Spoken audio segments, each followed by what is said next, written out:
Chapter 2 Dr. Vanneman's Night Call. I can't say that I see anything so very remarkable about it, drawled Layla Robinson. But I presume that it really is wonderful as you say, Uncle Jesse.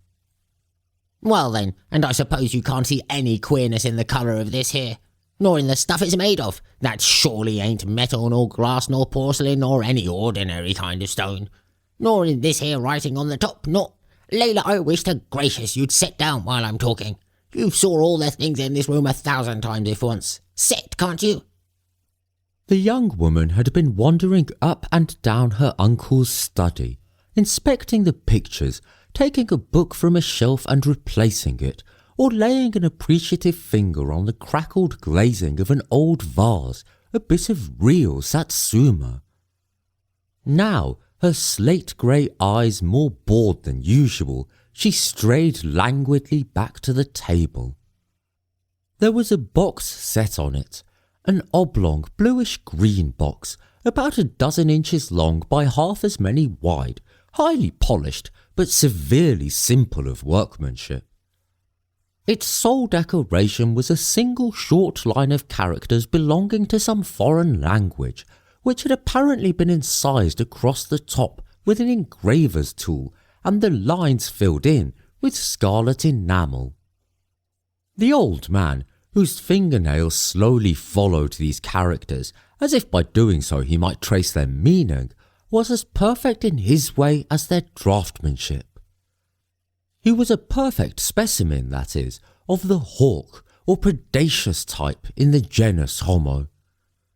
It was night, and the rays of a hanging lamp brought out his face in bold lights and shadows.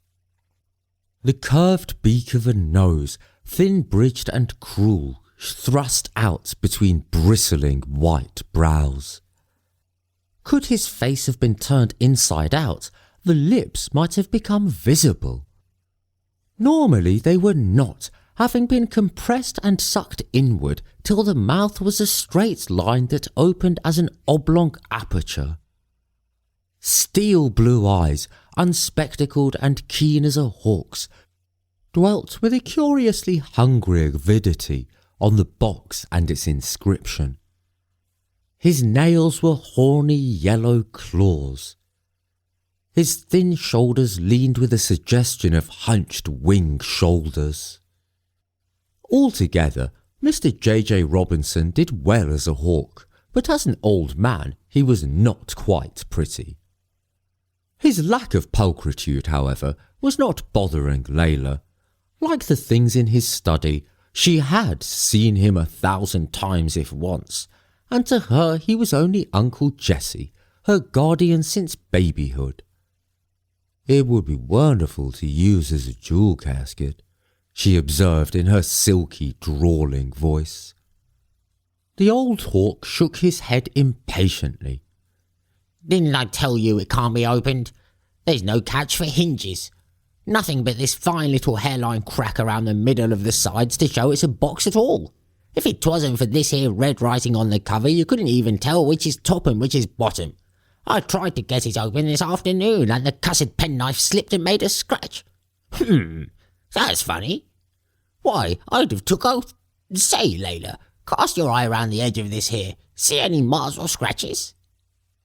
He did not pass the box to her for inspection, nor did Layla reach out to take it.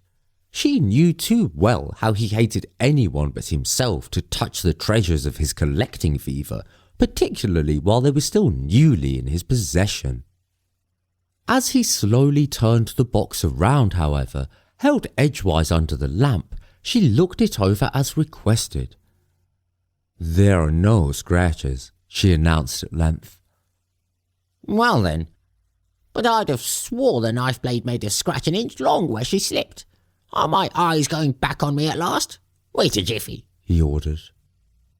He laid the box down and, rising, went into the large library off which his study opened, for though by no means a general reader, Robinson had a splendid assortment of subjects germane to his collecting hobby.